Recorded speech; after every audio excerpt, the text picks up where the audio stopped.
नमस्कार उत्कल खबर न्यूज 24 को स्वागत। आज खबर सह मु भागीरथी। असहाय व्यक्ति को रक्तदान कले मारुति सेनार 2 सदस्य।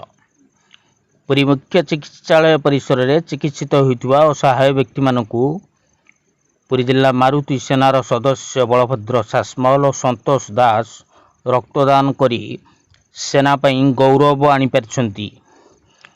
पुरी जिला संयोजिका इतिश्री सरिता महांती नेतृत्व में राज्य सभापति पप्पू दलभेरा, ओम सत्यप्रकाश, संग्राम महापात्र, त्रिनाथ भोई, भागीरथी नायक, दिलीप प्रधान, चंदन साहू और सरोज राउत प्रमुख उपस्थित थिले।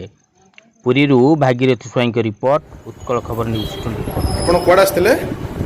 जरूरी रक्त दरकार था तेणुक मारुति सेना को जोगाजोग करी। मारुति सेना कहवा फल मत रक्त भी मिली। मारुति सेना